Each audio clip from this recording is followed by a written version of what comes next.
Welcome to Real Estate Game Changers Radio, featuring real estate trendsetters and industry influencers, sharing tips and strategies to help home buyers and home sellers get the most out of their next real estate transaction. Now, here's your host, Suzanne Doyle Ingram. This is Suzanne Doyle Ingram, your host of Real Estate Game Changers Radio, and I'd like to welcome you to the show today. I'm so excited. Today's guest is going to be a lovely surprise.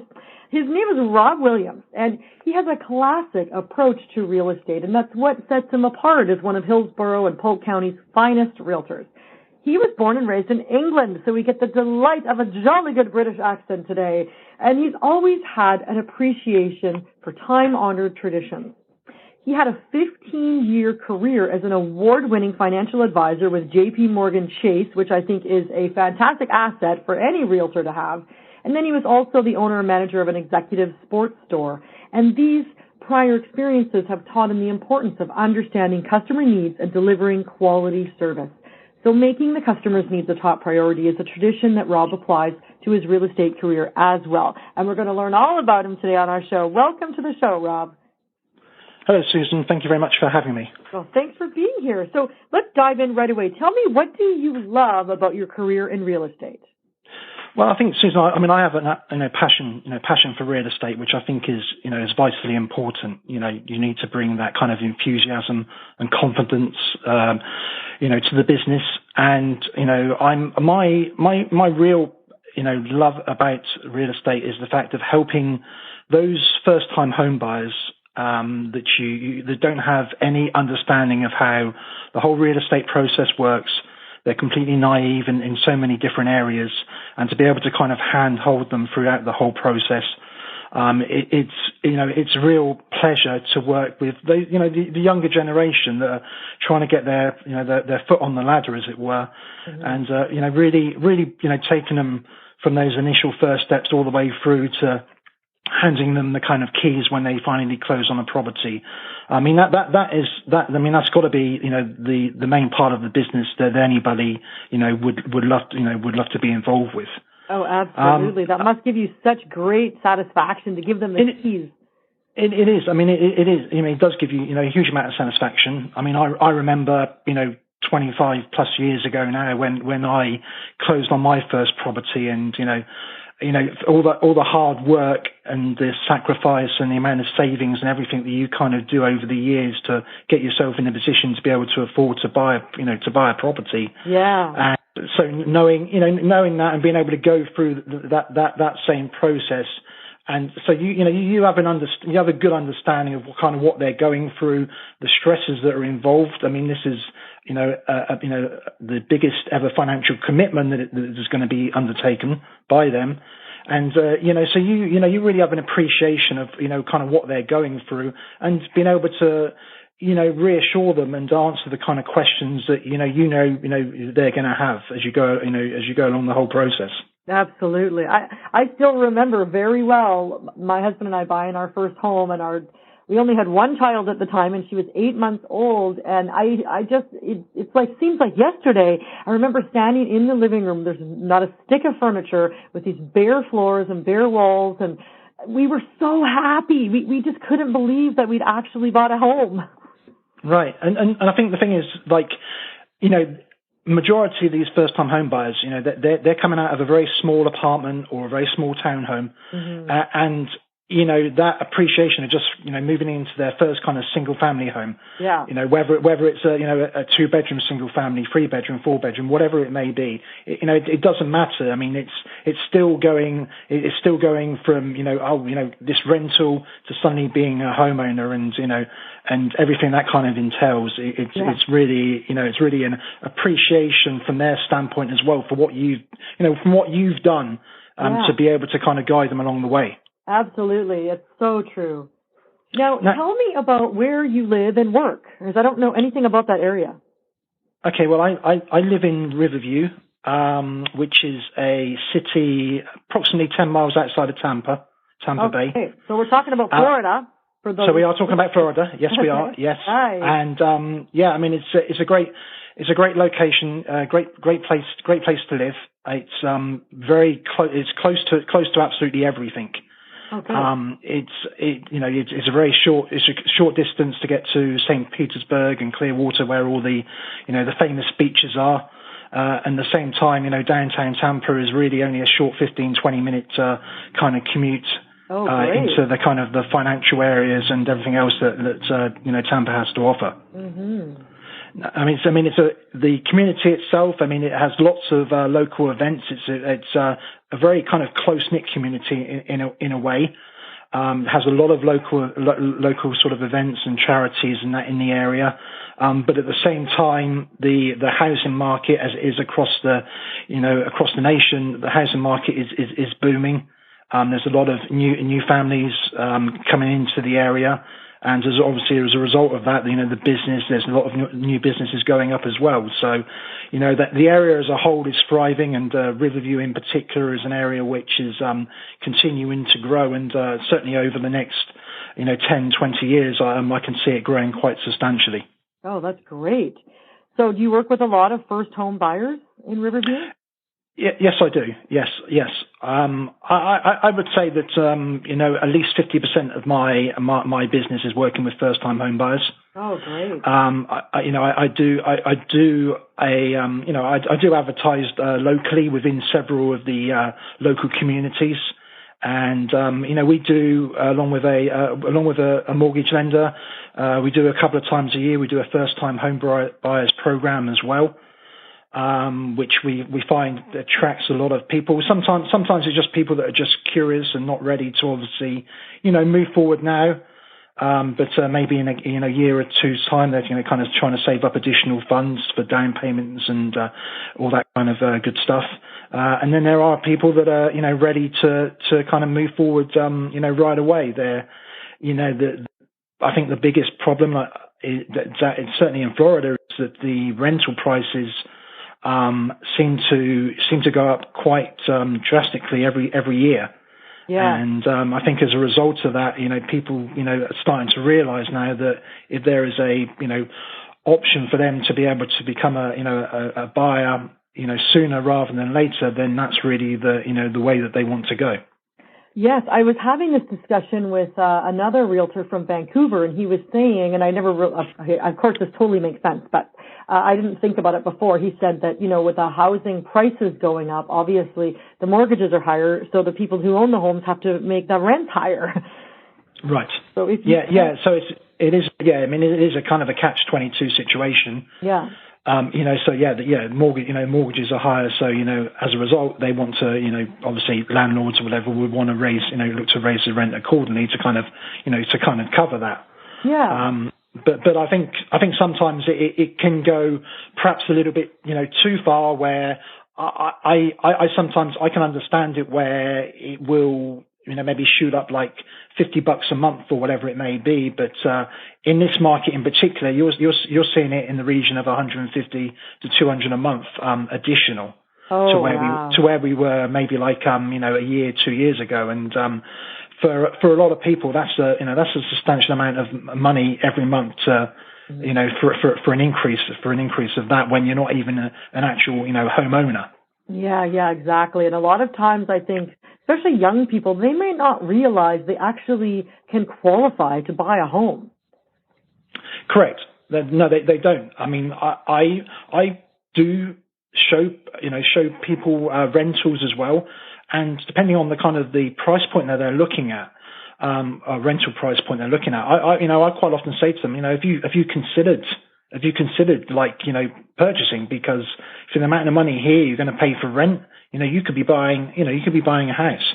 Yeah. And a lot of the time, they're really not aware of that. They're like, oh no, well, and I don't know whether it's maybe over the years, but it seems like, oh well, don't I need to have like 10% to put down or this, that, and the other, and that's what I've been told, or my friends told me, or whatever it may be. And it's like, no, there's a lot. You kind of explain to them, there's a lot of programs out there now where you don't need anywhere near that kind of money to put down in order for you to become a homeowner. Yeah, exactly. And I think it's great when you can guide them and you can say, let's get you speaking with a mortgage broker. Let's, see, so you can see, they can basically imagine what's possible. Because I know for me, my husband kept saying, oh, we should, I want to get into a home. And I'm like, what are you talking about?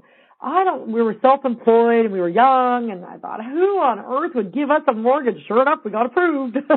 Right. You just don't know. Yeah, exactly. You just don't know. You just don't know until you try. And that's what I say to people. I said, let's speak with a mortgage broker. Let's see what they've got to say, and then we can kind of take it from there. Yeah. No, the other thing I wanted to ask you was, and I don't mean to put you on the spot, but do you ever work with international buyers? Yes, I do. I actually work with quite a few international buyers. Oh, really? I don't know why I was thinking that. Maybe because you're international. Right. Well, yeah, I advertise in a UK, United Kingdom or English publication, which is a quarterly magazine, which is not specifically focusing on real estate. It's focusing more on kind of holiday destinations for Europeans, and of course Florida is one of the top 5 destinations. So I actually advertise within that, and it's quite surprising the number of, I'm pleasantly surprised with the number of people that I actually get contacted through that. And not just for people living in England. I mean, I'm actually working at the moment with a person that saw the publication who's actually from the United Arab Emirates. Oh, neat! And now they're gonna buy in Florida. Yeah, they want to invest, and they want to invest and purchase some properties over here. Oh, that's fantastic. I think maybe that's something that I perhaps do differently because of my background and where I'm from. Yeah, absolutely. Because you can relate. You know what it's like to move to the United States from another country.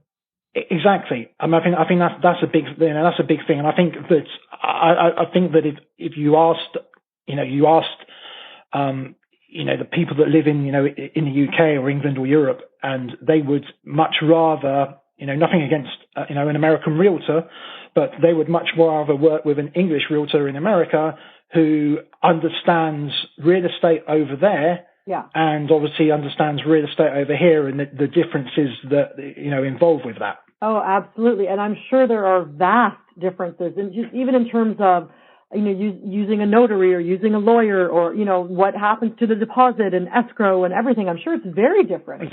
It's it's like night and day. It really is. Yeah. I mean, over there, just as an example, you don't have a seller and a buyer's agent. You just have one agent who actually, whoever their agent is that lists the property, they're the ones who are going to deal with the whole transaction for the buyer and the seller. Right. Yeah. And that's something that over here, and I know over here, you can have that on occasions, but people just don't understand that differences, and that's one of the questions I get asked. It's like, okay, well, if you haven't got that, from people that come over here, and it's like, well, if that property is not yours listed with you, how can you represent us in terms of buying it? And so I have to kind of go through the process of telling them, well, this is why it's different from here to it is over there, because we have separate sellers and buyers agents, and that's how it works. And I think it's even better. It's better to have a separate buyer's agent, I think.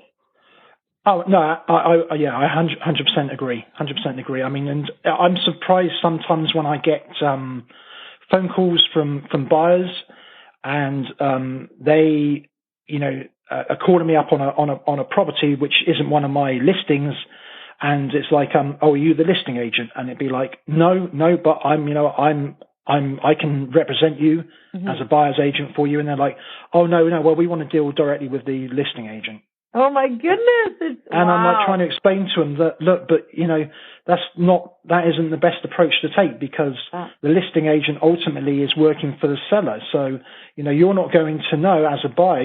Obviously they know what the seller wants, and they're just going to come. And then when you have that phone call, you go and see the property.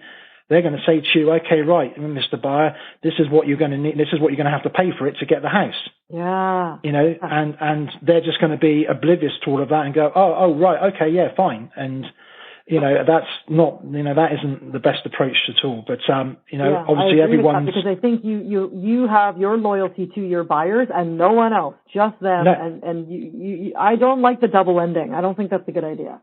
No, not at all. But of course, you can't, some people you just can't tell them. It's like, okay, fine, if you're not, you want to go down that road. The differences, yeah. Right. Also, you do have a code of ethics, right? Yeah, absolutely. So you've got to, you follow that. So speaking of that, I'd like to talk to you about your guiding principles as a business person and also your previous business experience in the UK in financial services. So how does that all tie into real estate? Well, the financial services, obviously, that helps me in the extent that, I was actually working with overseas customers when I was in the financial services industry with JPMorgan Chase. I was dealing with a lot of clients, pretty much throughout the world. So I'm very kind of familiar with the customs of I was familiar with the customs of America before I moved over here. Yeah. I spent several years actually working over here during my time with JPMorgan. So that kind of gave me a good indication, and it was actually a real eye opener for me. Oh yeah, I bet. Being over here, because I wasn't used to coming from England, where the majority of people that I met on a day-to-day basis were English. Yeah. And I come over here, and the diverse cultures with the African Americans, with the Hispanics, just the way people reacted differently to the way you talk to them, was something that I was kind of, it took me a little bit of kind of getting used to that. Yeah. Because I think, a lot of people will say English are very kind of, are very reserved, kind of very reserved and don't really like to, to kind of perhaps, argue or like to, don't really want to be like that. Whereas you come over here and, someone from another culture may be kind of shouting at you, but they're not really shouting at you, they're really talking to you, but just in a higher level voice. So you kind of like, so you're thinking like, so it takes it's culture shock, really. It is, because you're kind of thinking, oh my God, what's wrong with this person? Why are they kind of shouting at me? But you start to realise actually that's just how they talk. That's just them, and it took me a few months to kind of get used to the various nuances and the various different ways that people kind of spoke. Oh, interesting. Yeah, and then I always, British people are so polite just because of the accent. Right, so it was I found that very different. Yeah. For sure, but I think like being in the finance industry, it in terms of that in regards to real estate, it's the one thing that I guess I kind of take from that is the fact that I understand the kind of the math aspect of it. When it comes to the kind of the mortgage lending, the monies and various things like that involved with the whole kind of process. Yeah, exactly. The investment aspects of it. And, yes. That this is an asset, and treating it like that, not just a roof over your head. No, exactly. And, in terms of my kind of, guiding principles in business, really, mm-hmm. There's kind of three things that I really kind of, are important to me is one is kind of the standards. I set high standards, for myself, and the standards that I set are really to assist and help every single person that I'm involved with in real estate, to make sure that, I'm doing everything that I possibly can for each individual, and also treating them as an individual as well, not just like, oh, right, this is person A, this is person B, this is person C. Yeah. But kind of really having that building and having that relationship, with them, because they don't know, the people that you work with, they don't realize that, you may be going out today and showing them 3 or 4 houses, but you're also going out and showing, 3 or 4 other people 3 or 4 houses in the same day. They you just want think them that to you're think working. they're your only client, and that your world is revolving around them right now. Right. And so you have to be you have to be, diplomatic in your approach. And like, sometimes you can't, as much as you would want to, just drop everything. And when they phone you up and say, hey, we're available in an hour to go and see this house, or can we go and see this, or can we go and see that? You're not always going to be in that position to be able to do it there and then. Yes. So I think it's for me. I like to set the expectations with each particular person from the kind of get go. Yeah. No, that's good. I like to focus. One thing that I do, and I know a lot of real estate agents don't do, is I like to have that initial face-to-face meeting. Oh, of course. With each of my clients. There are realtors that don't meet face-to-face with their clients? No. You'd be surprised. Not from a lot of realtors that I've seen. They kind of, it's very easy to hide behind sort of emails, text messages, that kind of thing. Oh, I but see. I know. I know a lot. Yeah, they can follow up and say, "Oh, I saw this on the MLS. Can you take me to go see it?" But they don't really know what you really want. No, they don't what you want, and they just, and I've kind of seen it day in and day out. People get something like that, and then they just text a reply back just saying, okay, yeah, that property, we can go and see it, and I'll meet you there or whatever. They don't even pick up the phone. Oh my goodness. I know that's not the approach, and in my mind, you're not going to last in real estate long if you don't have the personal approach, because that's what the business is all about. Yeah. Well, I grew up with a real estate family, so I know how it's done properly, and so I think it's a relationship that you have with your realtor, whether you're buying or selling, and it's someone that you have to trust and be able to, put yourself in their hands. Correct, and you've struck a good point there. Is relationship. That's what it is. Mm-hmm. It may well be in a lot of instances a short term relationship, but it's regardless, it's a relationship.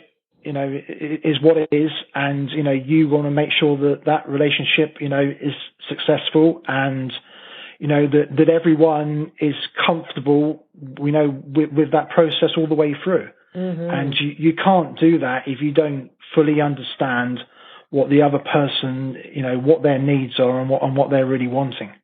Absolutely. You have to get to the nuts and bolts of really understanding what that is.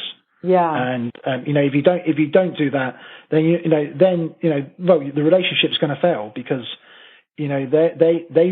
their expectations of you is that they tell you this, you go and find them properties which are matching, this, and then they're going to go and then they're going to buy a property. So if you don't do that from if you don't have that initial conversation to fully understand what they want, it's wasting time on both sides. It's you're going to constantly waste their time and waste your time. And obviously, for everyone nowadays, time, people don't have the time to waste on things. Yeah, and as you were speaking, it made me realize too that I think a lot of times now with technology, I think potential buyers they have access to so much information. They may think they have all the information, but the realtor is the person that needs to guide them to say, I know you said you wanted 3 bedrooms, but let's take a look at this one because this is different, or this is what it could do. And you have the sort of the experience, first of all, but also the insider knowledge that the consumers don't have. Right. And you would be, well, I guess you wouldn't be amazed, but a lot of people would be surprised that, what they initially tell you they want. Yeah. It doesn't, the property they end up buying doesn't equate to what they first told you they wanted. Right. And I'm sure you see the whole, we have to have this, like we have to have a swimming pool. What is it called? Champagne, wishes and caviar dreams or something like that on a beer budget. Right. That's correct. Yeah. So you have to educate them about what they can get for what they can afford. Right, and I think the whole, one thing that always amazes, the whole kind of thing around, square footage, it has to be like, it's got to be well over 2,500 square feet or this, that. A lot of people don't really fully understand what 2,500 square foot is. Yeah, that's big, I think. Yeah, that is big, yeah, but they don't understand, maybe that, or, it has to be over 2,000 square foot. Okay, yeah. Well, but why? What are the reasons behind it needing to be over that amount of square footage, Well, that's exactly true. And if you ask them that's digging deeper. You ask them that, and then you find out what they really want is a home office. And you're like, okay, well, great. Here's a great house that has a home office, Right, and that's why that, face-to-face meeting, you want to, as a realtor, you want to come away from that face-to-face meeting with them, fully understanding, what all of their needs are for the home. Yeah. And now whether it's going to be possible, they may tell you they want, they're 4 bedrooms, 3 baths, 2,500 square feet, needs to have a pool, needs to have an office, and our budget is 200,000. There's certain things there which maybe, they're going to have to have a bit of give and take, because, as well as I do that, to have everything that you want sometimes, the only way you're going to get all that is if you build your own home. Yeah, exactly. And sometimes you do have to make a sacrifice. Okay, right, well, we really wanted 4 bedrooms, but okay, well, maybe we can get away with 3 bedrooms and having an office. Yeah. Or, or we wanted a big backyard, but actually, maybe we'll sacrifice a backyard if it means that we got another room or whatever it may be. Exactly, yeah. It does, things do change as you go along the process from that initial conversation, but you really need to get a full understanding from that initial conversation, so you're not wasting anyone's time. Yeah, exactly. Well, it sounds like you really do care about your clients and getting to know them and their wants and needs. And so I have another question. I was thinking about how you said that you worked for JPMorgan Chase when you came to Florida, and then so what made you switch into real estate? Why did you get into real estate? I got into real estate actually because before I moved over here, I used to watch in England. I used to watch a lot of the home programs like you get over here on like HGTV. And I love those shows. So, and a lot of them were kind of like, the places in the sun, and like they used to have like people coming over to like Florida. Yes, I love that show. So you have people come over, and then you see them, they're traveling all around, like whether it's, Orlando or Tampa or wherever it may be, various different places, kind of looking for a home. And I always kind of thought, wow, that looks really, I'd always watch those shows, or I'd DVR those shows, and I'd always want to see kind of like, the properties and what they ended up buying and this, that, and the other. And, when I said I was at JPMorgan for 15 years. And in all honesty, from when I first joined them to when I left there, the corporate world the landscaping had completely changed. Yeah. And it wasn't anywhere near the same from when I initially joined, when there was a lot more focus, in my opinion, on the employees. And, over the years, it became very much more focused on the executives rather than the employees. And there was just too much red tape. And I just got a bit, I just got kind of tired of that kind of corporate world. Oh, right. So I guess the flexibility too, and the independence of being a realtor was attractive. Yeah, I think definitely, independence. Ultimately it's your own business. So you're obviously, you only get out of it what you put into it. That's the biggest thing. I mean, I've always, from a real young age, I've always worked. So putting in long hours in every job that I've done. JPMorgan used to be like 14, sometimes 16 hours a day.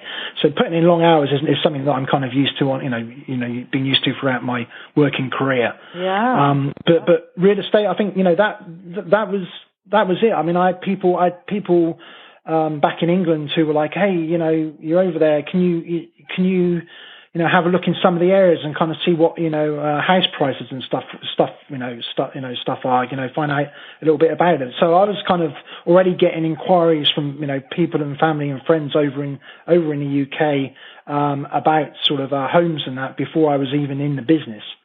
So I guess that kind of, that really got my mind thinking about, well, actually, you know what, this is a career that I believe I could do. I've gone through the years and years of, working with customers. I know what customers, how to, work with customers, what customers' expectations are, and meeting those expectations. Yeah. And really, this is obviously it's a customer service industry at the end of the day. And also, I've got to say that my researcher has presented me with this information about you, that you've, in 2014, you were Best of Truly a Top Agent Award. You were a Zillow Premier Agent with 100% client satisfaction.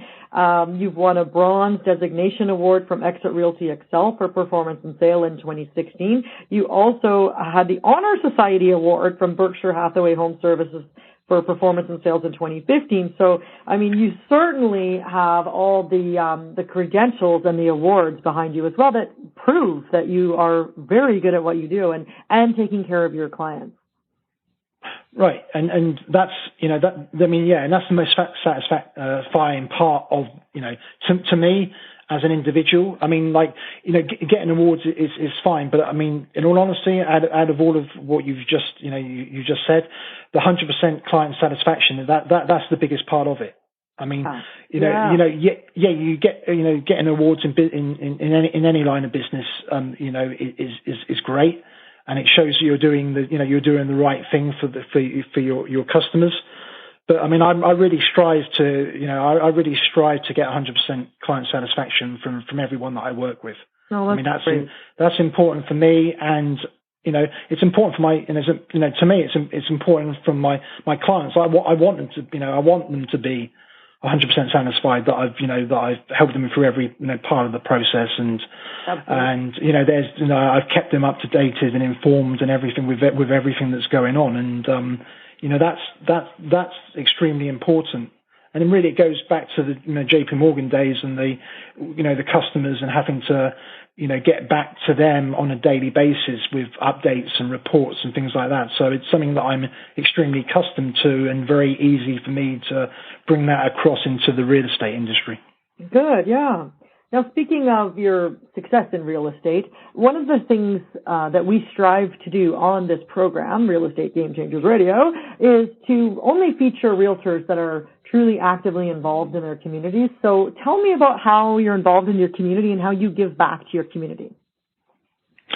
Okay, well, yeah. So involved in my community, I moved into this community in July of 2016.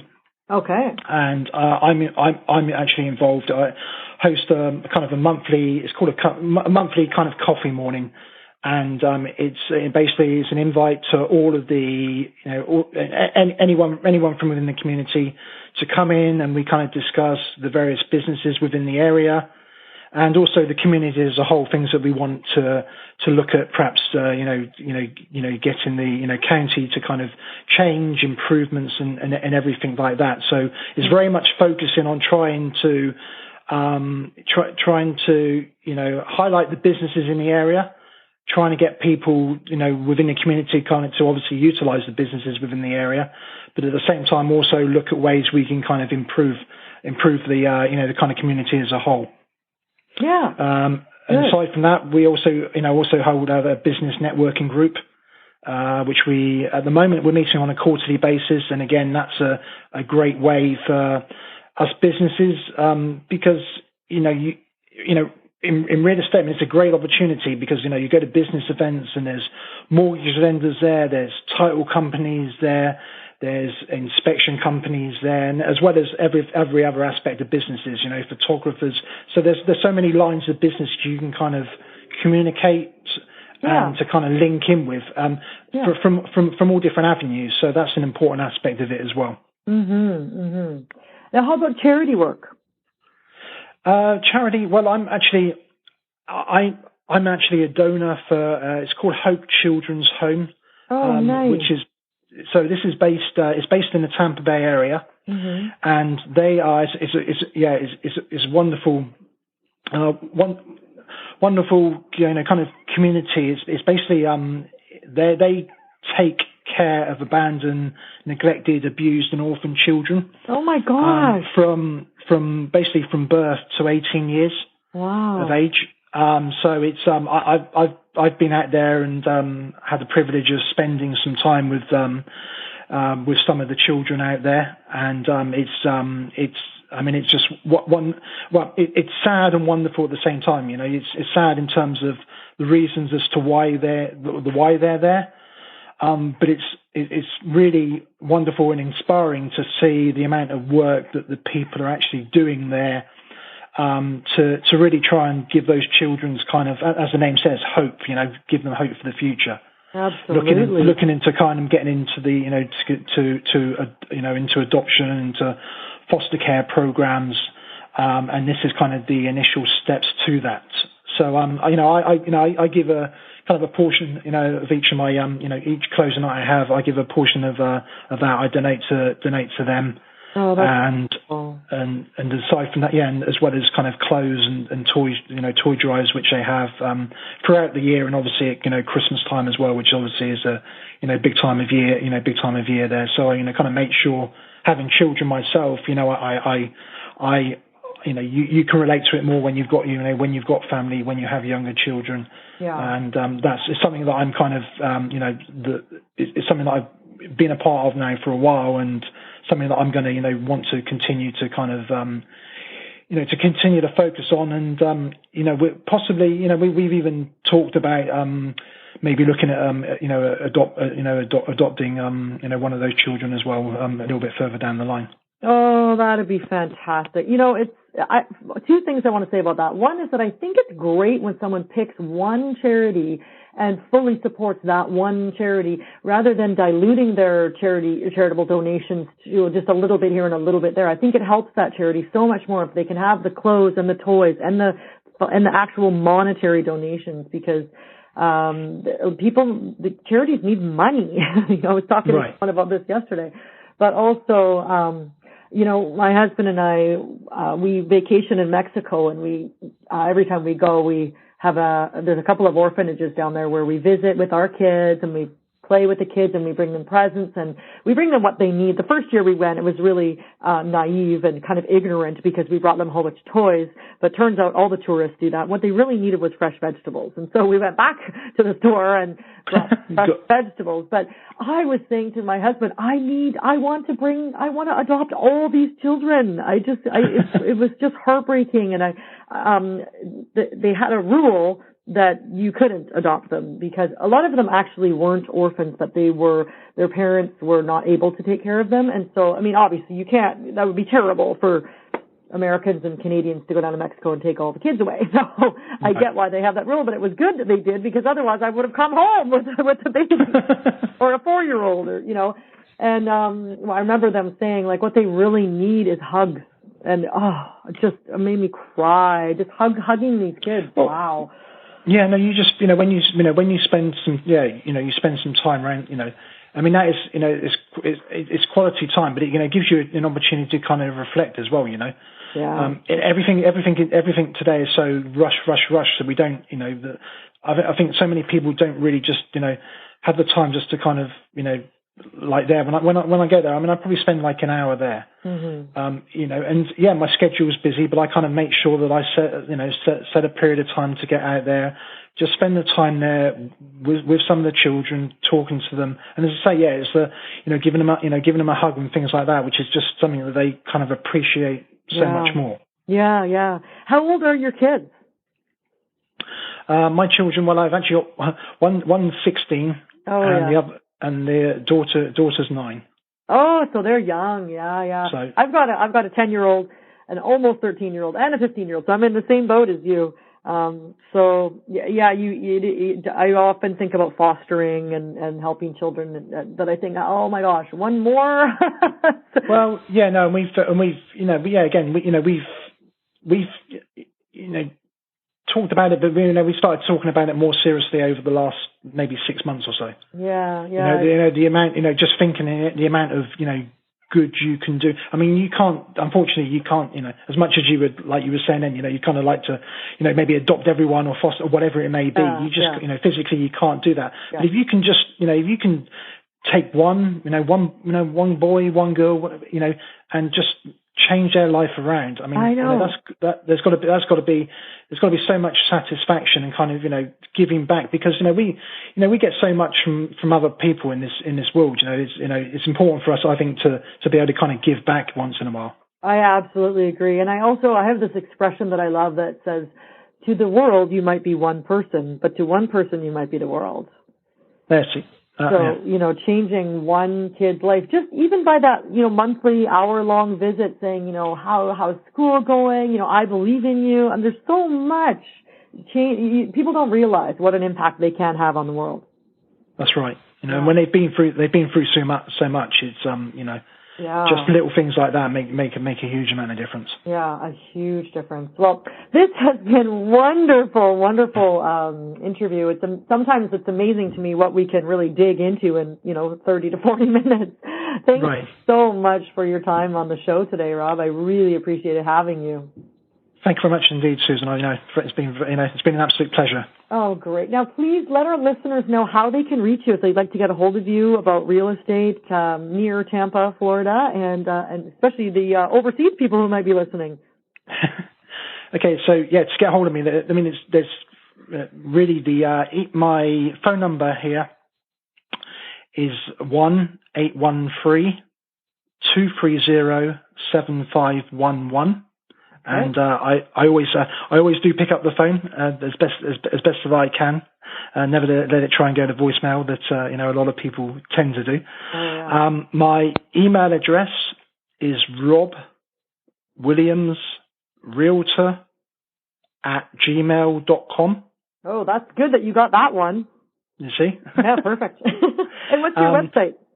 My website is best, BEST, off OFF market Tampa.com. Okay. So it's all one word, bestoffmarkettampa.com. Okay, perfect. Great. Well, we'll have that on our website as well. And I want to thank you again for being on the show. It was a pleasure having you. Thank you very much indeed, Suzanne.